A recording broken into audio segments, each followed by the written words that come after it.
Goeiemôre. Goeiemôre. Ons sê baie dankie. Dit is so lekker weer almal te sien vanoggend. En voorreg om vanoggend saam met julle die woord te bedien. En voordat ons in die woord inspring, vandag al die graad 7 ouers, jou kind word vandag, ons noem dit die groot move. So hulle word dan van vandag af beweeg hulle oor na Fusion toe, die hoërskooltieners. So as hulle by die huis kom met hormone, demone en daai tipe goed, dan weet jy nou, maar hulle gaan van vandag af oor na Fusion toe en daar word hulle dan op bedien en so voort. So van vandag af vir die res van die jaar en vir die res van hulle tyd in hulle hoërskoolloopbaan sal jy dit sien en dan volgende week gaan ons dan dieselfde doen met die res van die grade, dat elke kind dan opskuif na die volgende graad toe. Om hulle 'n bietjie gewoond te maak na volgende jaar dat hulle nou al begin gewoond raak aan die onderwysers en die personeel wat daar is. Nou ons wil vandag 'n bietjie met jou praat oor die hele gedagte van kerk. Hierdie is ons slogan wat ons gesê het, I don't need church, I am church. Ek nodig die kerkie, ek is die kerk. Wie van julle het dit al gesê in die verlede? Dis nou jou geleentheid om jou hand op te steek. En tot 'n klein kindjie steek sy hande op. Maar ek wil 'n bietjie met jou rondom dit praat. Maar voordat ek daar kom, het ek hierdie grappie wat ek vir jou wil vertel. En ek het dit raak gelees, so moenie my kruisig nie. Dit sê, 'n middeljarige vrou kry 'n hartaanval en word hospitaal toe geneem. Terwyl sy op die operasietafel is, het sy 'n byna doodservaring. En tydens hierdie ervaring sien sy God en vra hom, is dit nou dit? God sê, nee. En verduidelik dat sy nog 30 jaar oor het om te lewe. Na haar herstel besluit sy om net in die hospitaal te bly en die volgende te doen, 'n facelift, liposuction, tummy tuck en sovoorts te ondergaan. Sy laat self iemand inkom om haar kleur te verander en sy dink, aangesien sy nog 30 jaar oor het, kan sy net sowel die meeste daarvan maak. Sy loop toe uit die hospitaal uit na die laaste operasie en word deur 'n ambulans doodgery wat verbygejaag het. Sy kom voor God en kla. Ek het gedink, jy het gesê, ek het nog 30 jaar oor. Ja, sorry, antwoord God. Ek het jou nie herken nie.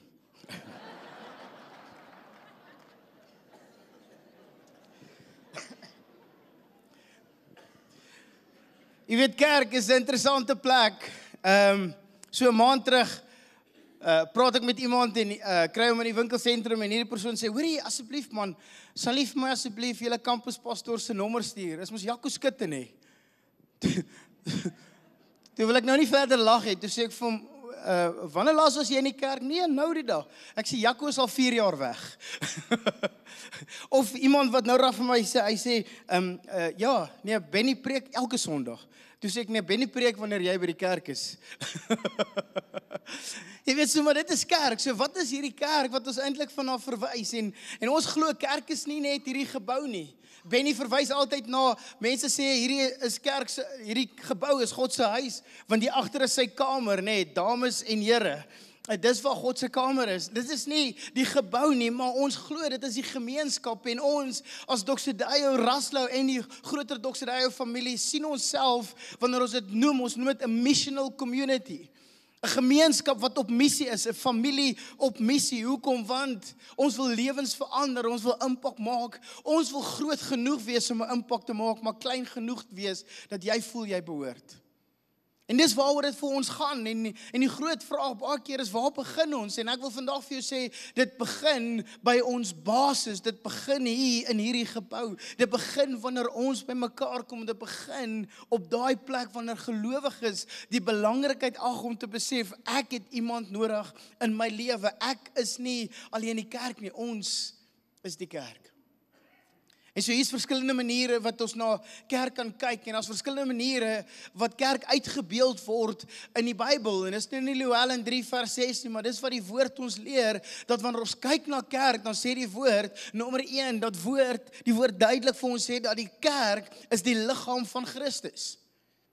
Hierdie liggaam van Christus, waar ek en jy deel is van, is hierdie eenheid in hierdie versekerheid, dit is hierdie afhanklikheid van mekaar. Dit is die geestelike gawes en Christus se leierskap wat ons op daai plek kry. En dit is wanneer hy praat van die liggaam. Hy verwys daarna. Hoe kan die hand vir die oog sê, ek het jou nie nodig nie?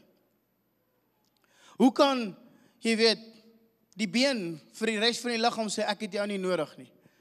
Nou, baie het al dit gesê. Ons het dit al gesê, jy weet, elke liggaam het 'n oog en 'n neus en niere, en dan elke liggaam het 'n galblaas. Jy weet, dis daai persoon wat moan oor alles. Weerens, is nou nie hier nie, dis die ouens in Boksburg. 1 Korintiërs 12:27 sê, julle is die liggaam van Christus en elkeen afsonderlik 'n lid daarvan, 'n ledemaat daarvan. As jy 'n ledemaat sien op sy eie daar eenkant lê, dan is dit nie gesond nie, dit lyk nie goed nie, want dit moet behoort aan die liggaam, dit moet deel wees van die liggaam. Want as ons daarna besef, dan besef ek ook, dis nie net die liggaam nie, maar Christus noem ons sy bruid. Ons as kerk is die bruid van Christus. Efesiërs hoofstuk 5 sê dit so mooi, sê mans, julle moet julle vrouens lief hê, soos Christus ook die gemeente lief gehad het en homself daarvoor gegee het. Luister gou al die mans, hierdie is 'n goeie amen plek. Hy sê hierso, mans, julle moet julle vrouens lief hê. Hy sê nie jy moet jou vrou verstaan nie. Gaan die moeilikheid kom vandag. Met jou vrou lief hê, soos dat jy jou vrou lief hê, so het Christus ons lief. Hierdie liefde, hierdie intimiteit, hierdie verbond, hierdie reinheid wat saam met dit kom, hierdie toekomsverwagting om te kan weet, ek het my eenheid bevind by hom. Dis hoe Christus oor my voel, dat hy een van die hoogste verhoudinge kom hoog ag en sê, die huwelik is hoe ek oor jou en die kerk voel. Maar dit is nie net daar nie, maar hy praat ook van 'n gebou. Hy gepraat van hierdie gebou, hierdie tempel. En dan sê 1 Petrus 25 die volgende, julle word self ook soos lewende stene wat gemaak, opgebou tot geestelike huis. Ander vertaling sê dat ons word ingebou en Christus as die hoeksteen wat praat van hierdie is die maatstaf word nie weer net die ander bakstene wat langs my lê nie, maar die maatstaf word hierdie hoeksteen en ek is ingemessel in hierdie gebou, ek is deel van hierdie gebou. En so mans, ons was nou die bruid van Christus. So dames, as ons die bruid van Christus is, kan julle maar die baksteen wees. En 'n baksteen is rof, as jy hom daar sien. Is grof, is onafgerond. Jy word eintlik eers afgewerk en opgesom en beter gemaak wanneer jy deel word van hierdie gebou, wanneer Christus kom en Heilige Gees kom en hy kom pleister jou, of jy word geverf en jy word deel van hierdie gebou. Dis wanneer jy op die einde van die dag bietjie meer waarde het, want hier is die ding, ouens, ek wil net vandag vir julle sê, as 'n baksteen daar een kant lê en dan het hy 'n sekere waarde. Jy weet, die ouens daar van die Oosrand, hulle gebruik daai baksteen as 'n handrem. Die van julle wat lag, julle weet presies waarvan praat ek. 'n Van julle soos Benny wat hierdie grootste braai het in die suidelike halfrond, gebruik bakstene om mee te braai. Ons gebruik bakstene om sekere goed te doen. Ons gebruik bakstene om ons beddens bietjie hoër te maak. Tweede diens gaan ek bietjie daaroor praat. Julle lag want julle weet hoekom lag julle, nê? Ons gebruik bakstene en wanneer ons dit in daai formaat gebruik, dan is daai baksteen buite sy skepingsdoel, maar wanneer daai baksteen ingemessel word in 'n gebou, dan vaar ons aan, kyk ons anders na daai baksteen, want dan is die waarde van daai baksteen nie weer gebaseer op die individuele baksteen nie, maar dan daai waarde van die baksteen word bepaal deur die hele gebou. En dis ek en jy. Wanneer ons ingemessel is in Christus en ons word hierdie tempel, hierdie gebou, dan sê hy eintlik ons waarde verander. Dit verander van so kardinale belang dat hy eintlik sê ek en jy word nou die tempel van Heilige Gees. Jy's vir my so waardevol, ek kom bly by jou. Jy's so waardevol, ek kom trek en ek kom maak my woning daar by jou. Jy is dis nie meer net hierdie baksteen op sy eie nie. Dis iets anders. God se woonplek, sy heiligdom, sy geestelike fondasie en ons eenheid saam met Christus. Maar hy verwys ook na ons as 'n familie. 'n Familie. Efesiërs 2 vers 19 sê, julle is dus nie meer vreemdelinge en bywoners nie, maar medeburgers van die heiliges en lede van huisgesin van God. Met aanleiding van wat ek verlede week gesê het oor Paulus wat sy lewe verander het en toe hy wil aansluit by die disippels en die disippels gesê, ons vertrou jou nie, ons is bang vir jou want ons het gesien wat het jy in die verlede gedoen, maar toe hulle die verandering sien wat plaasvind in sy lewe, toe word hy deel van hierdie gelowiges. Hy het nie net bygewoon nie, hulle het gesê, nou word jy deel van ons, want toe kom ek kan jou vertrou. Ons is nou 'n huisgesin. Ons behoort daar vir mekaar, ons sorg vir mekaar, ons is verhouding, ons is lief. Daar's 'n erfenis wat vir jou wag as jy deel is van hierdie huisgesin. Maar raai wat gebeur wanneer ons mos as geestelike familie vir mekaar kwaad is, dan wip ek myself en ek spin my driewiel daar weg en ek is nou nie meer deel van daai familie nie. Ek het dit ondergaan, graad 7 sal nooit vergeet. Toe ek en my ma, jy weet, woordewisseling, soos die ouens van Boksburg het ken. En ek sê vir my ma, ek loop. Ek is klaar, gaan my goed pak en loop. En toe ek my kas so oopmaak, toe kom my ma en sy sê, wat gaan jy pak? Ek sê, my klere, sy sê, wie het dit gekoop? Ek sê, is myne? Sy sê, ek het alles gekoop. Dan weet jy, Annette, ek sal jou mee bless daarmee, jy kan loop. Toe ek op my fiets wil klim, toe sê sy, is nie jou fietsie. Ek het hom gekoop. Jy kan loop. En toe loop ek. Is klaar met hierdie familie. Is klaar met julle. Gaan my van verander. Is my wenaar nie. Gaan 'n mooi van soek. Papenvoes of iets. Nee, ek grap. En ek is al weg en ek loop en toe ek by die hoek kom, toe besef ek, waar toe gaan jy? Waar toe loop jy? Na wie toe gaan jy gaan? Ek nie selfoon daai tyd, was nie selfoon daai tyd, so wat nou? Na wie toe loop jy? Wie gaan jou hier kom haal? Dis in die aand. Toe besef ek gaan terug. Want ons moet deur hierdie issue werk. Vandag het ek en my ma die amazingste verhouding, net so dat ek en my boeties en my boetie en my sussie al hoeveel keer vasgesit. Ek was hulle het met my vasgesit want ek is altyd 'n pastoor gewees, maar maar dan werk ons deur goed en tot vandag toe ons is lief vir mekaar. Maar wanneer dit kom by ons geestelike familie, as iemand my kwaad maak, dan sê ons die kerk het my seer gemaak. Want ek is nie bereid om deur goed te werk nie. Familie is daar vir mekaar, nie teen mekaar nie.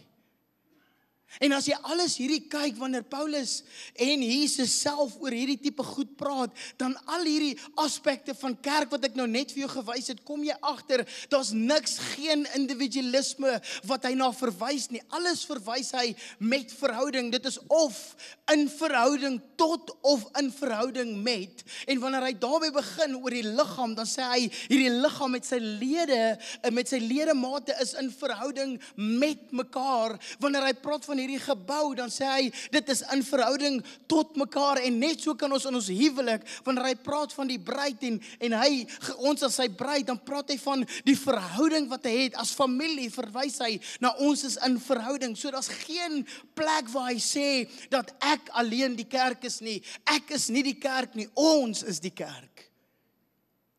So wanneer ek hierdie na kan verwys, dan beteken dit, I don't need church, is nie die waarheid nie. I am not church, I need church. Ek het kerk nodig. Vandag staan ek hier as 'n bewys daarvan.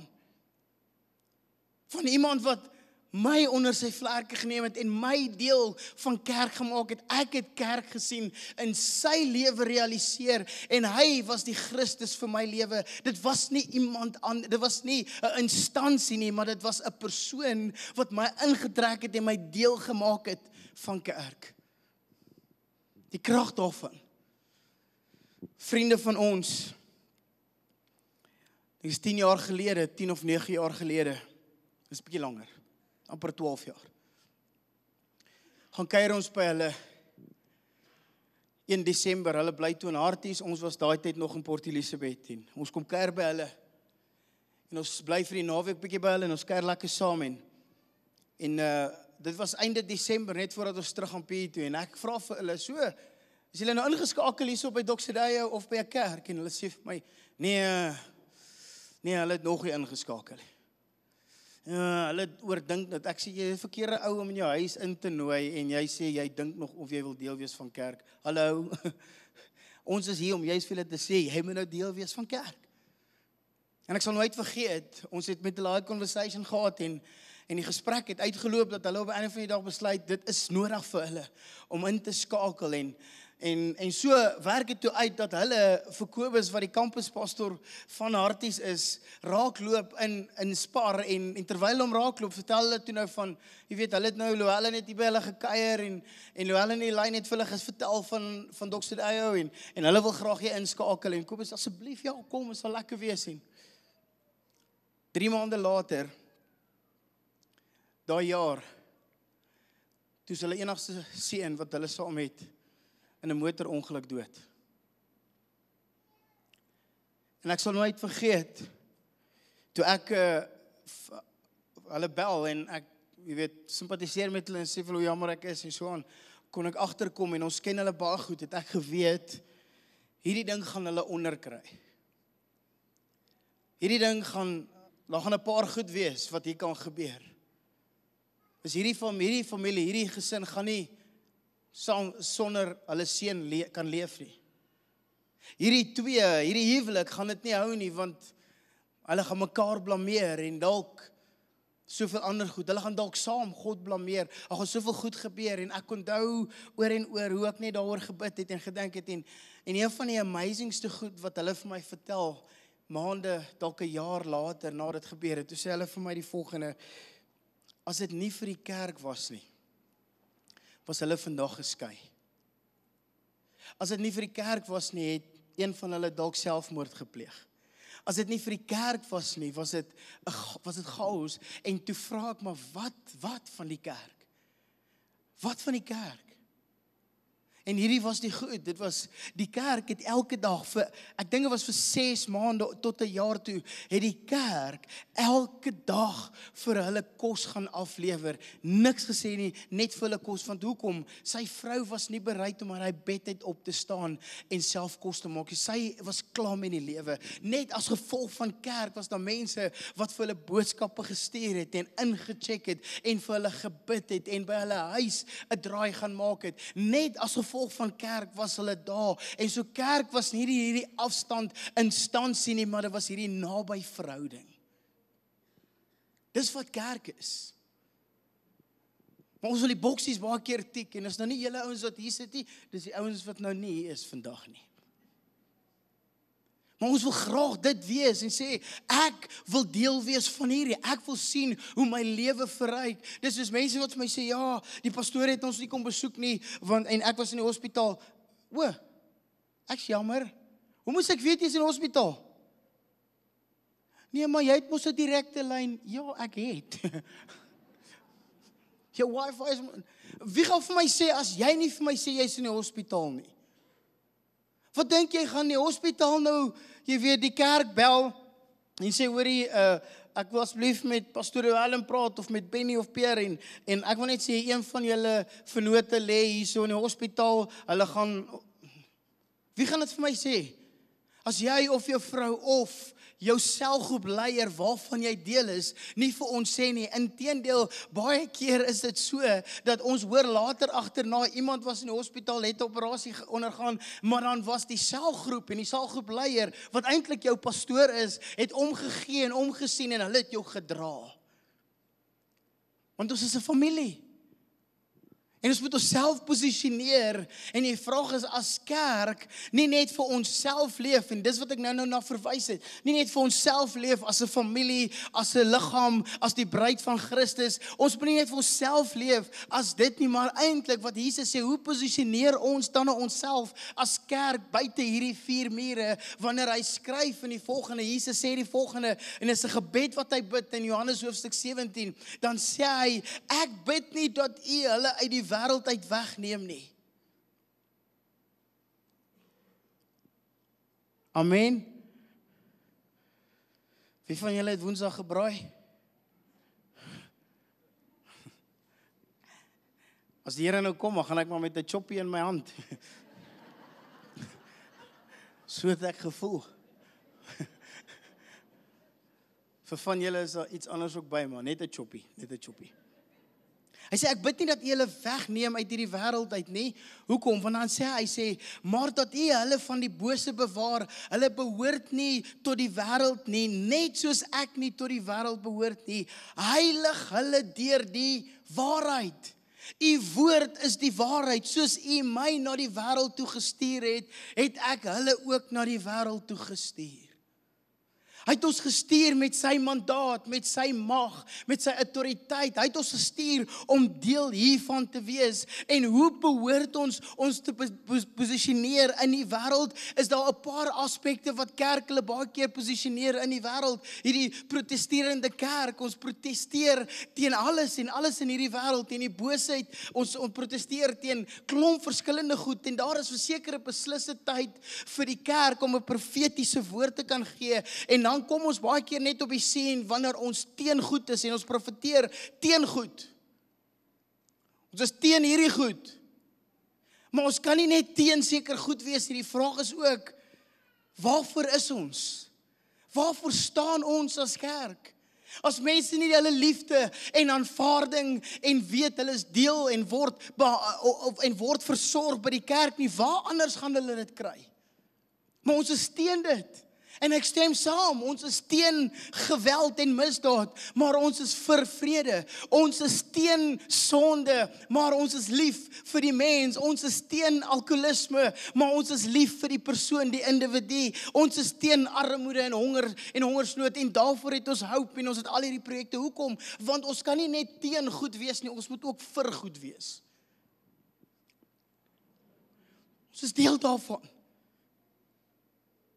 Maar die kerk posisioneer om teen goed te wees. Die kerk posisioneer om baie keer om afwesig te wees, die afwesigheid van kerk. Hier probeer Christelike gemeenskap baie keer homself isoleer wanneer die kerk sy rol in die wêreld versaak.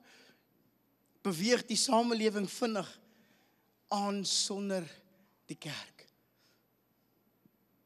En dit is so. Ek het 'n bietjie gaan oplees en ek weet nie wie van julle kan onthou nie, maar in die vroeë jare het ons shopping gedoen, of kon ons nie shopping doen op 'n Sondag nie. Onthou julle? Okay. Wie van julle onthou dit? Okay, as jy dit nie onthou nie, dan het jy dit net nie gemaak nie. Ek onthou mense het geshop op 'n Sondag, en toe ek bietjie gaan lees oor hoekom hulle geshop het op 'n Sondag, of ons nie kon shop op 'n Sondag nie. Ek onthou, daar was iets anders ook. Onthou julle Hemelvaart?